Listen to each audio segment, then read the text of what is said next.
7 de la mañana con 36 minutos. Seguimos, amigas y amigos. Gracias por continuar con la señal de la televisión pública. Mauro Andino, asambleísta del Movimiento País, presidente de la Comisión de Justicia, ya se encuentra en nuestros estudios. Vamos a hablar acerca del Código Penal, las propuestas de reforma, cuánto se ha avanzado, cuánto falta y sobre todo las perspectivas del cambio para la justicia en el Ecuador a partir de este cuerpo legal. Bueno, asambleísta, ¿es este el Código Penal que requería el país? Buenos días. Gracias, buenos días.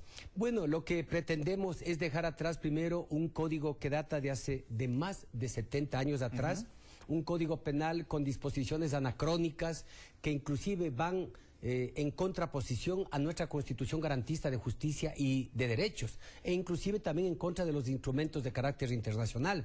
¿Y qué es lo que queremos? Garantizar el derecho de las víctimas, garantizar su reparación integral, sin descuidarnos, obviamente, de los derechos que también tienen y deben tener los procesados y las personas que hoy se encuentran cumpliendo una pena.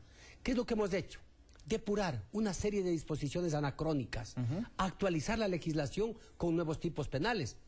Y aquí dos ejemplos muy concretos. El primero, en lo que tiene que ver a la relación con injurias, con difamación, hay cerca de 20 tipos penales hoy vigentes y hemos dejado exclusivamente dos, con lo cual estamos llegando a las sugerencias que la Corte Interamericana de Derechos Humanos ha sugerido, que se despenalicen este tipo de acciones y se aterrice dentro del ámbito civil. Y lo contrario, hemos incrementado, por ejemplo, la responsabilidad de las personas jurídicas, sí, que también pueden ser sujetos de acciones de carácter penal. Entonces, hay nuevos tipos penales, hay nueva dosimetría, se está acumulando las penas, hay procedimientos más ágiles y más dinámicos. Bueno, yo estuve revisando algunas notas de prensa también acerca de este tema. Me llamó mucho la atención a propósito de lo que usted acaba de mencionar sobre disposiciones anacrónicas. Por ejemplo, disposiciones acerca de vagos y mendigos, ofensas de palabra y obra a un cadáver, cosas que en realidad son impensables hoy en día, asambleísta.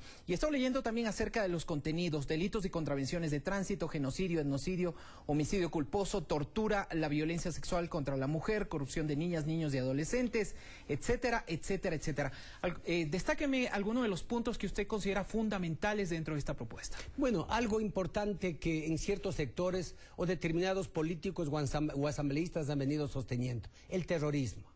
Que a través de la figura del terrorismo nosotros vamos a seguir, entre comillas, criminalizando la protesta social, lo cual es totalmente falso, ridículo, infantil. Yo les invito a que se revise el artículo 359. ¿Y qué es lo que dice? Así, en el primer inciso: será sancionada con pena privativa de libertad de 10 a 13 años la persona que individual o colectivamente, asociándose con armas, provoque o mantenga en estado de terror, a la población o a un sector de ella, mediante actos que pongan en peligro la vida, la integridad física o la libertad de las personas, o pretendan destruir edificios, centros comerciales. Allí se cataloga como terrorismo. Es decir, que hoy estamos dejando un texto sumamente claro, preciso, para evitar esa distorsión y esa manipulación, para decir que este gobierno o nosotros pretendemos seguir prácticamente combatiendo la protesta social. ¿Por qué penas de hasta 13 años? Bueno, porque es un delito sumamente grave, Ponga usted un ejemplo, que en este momento nos digan: nadie puede salir de este edificio, está rodeado por un grupo de personas armadas, con bombas, con explosivos.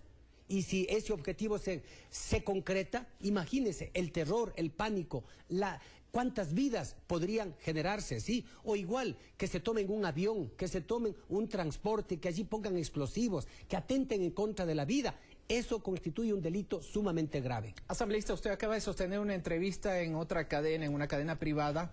Inmediatamente se generaron reacciones. Por favor, le voy a pedir a nuestro productor que nos ponga en pantalla un tuit que está publicado por Marta Roldós para ver si lo leemos y seguimos desarrollando el siguiente tema con el asambleísta Andino. Mauro Andino, en la otra cadena, se refiere justificando el que dejan sin consecuencias al etnocidio en el Código Integral Penal. Lo tenemos en pantalla, repugnante al final.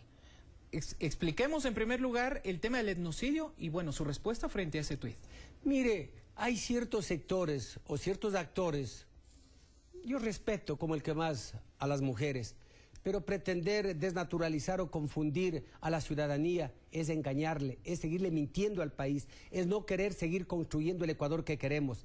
Mire, nosotros lo que hemos hecho al referirnos al etnocidio es desarrollar lo que dice el artículo 57 de la Constitución o de la Carta Fundamental, que la persona que escribió ese Twitter fue parte de Montecristi y sabe qué dice el 57. Por ello estamos señalando que la persona que de manera deliberada, sistemática y generalizada destruya total o parcialmente la identidad cultural de pueblos en aislamiento voluntario será sancionada con pena privativa de libertad de 16 a 19 años. Miren, si a lo mejor nosotros, supuestamente, por el asunto de la autorización que la Asamblea dio para explotar los pozos petroleros requerido por el presidente de la República, supuestamente estuviéramos cuidándonos las espaldas, porque a lo mejor nos van a iniciar un juicio por genocidio o por etnocidio, así es, no hubiéramos hecho la reforma que estamos haciendo.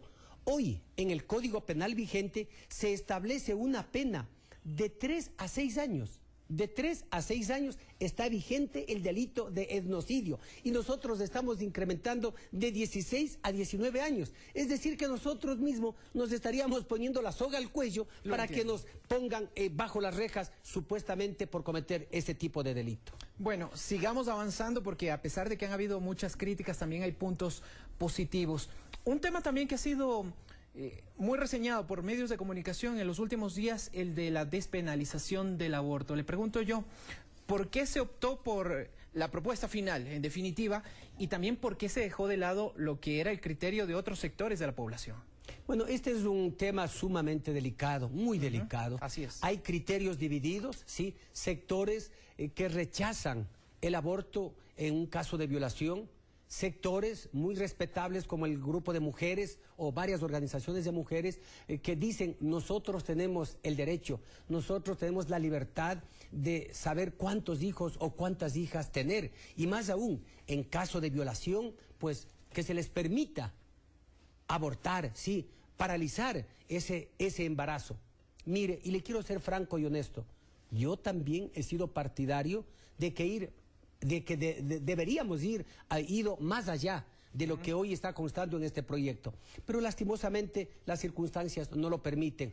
Yo prefiero mantener casi como está en el Código Penal, evitar un resquebrajamiento en diferentes sectores. ¿Circunstancias se refiere a la disciplina partidista y tal vez al criterio del presidente de la República en este aspecto? Más que a asunto partidista, yo considero el respeto a diferentes sectores.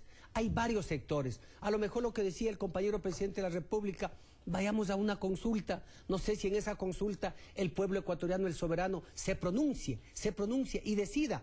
Pero yo personalmente hubiera querido ir más allá, pero las circunstancias no lo permiten y por eso prácticamente lo que hemos avanzado, por lo menos digo, hemos avanzado, aunque sea un paso muy pequeño. Decir basta a esos dos términos que son repudiables, ¿sí? Una mujer idiota o demente. Esos son términos repudiables. Hemos ido más allá, una persona con discapacidad mental. Finalmente, y le pido en una frase su respuesta, asambleísta, ¿qué debe esperar el Ecuador de este Código Integral Penal? Seguridad para todos, guerra a la impunidad y garantía de los derechos para las partes procesales. Asambleísta, le propongo para ver si es que usted en una siguiente entrevista puede seguir desarrollándonos un poco más acerca del contenido de este cuerpo legal. Sería muy importante que los ciudadanos conozcan en su totalidad, por lo menos, los temas generales fundamentales de esta reforma. Con mucho gusto, públicamente me comprometo con usted las veces que sean necesarias. Asambleísta, muchísimas gracias. Mauro Andino, representante del Movimiento País aquí en la televisión pública.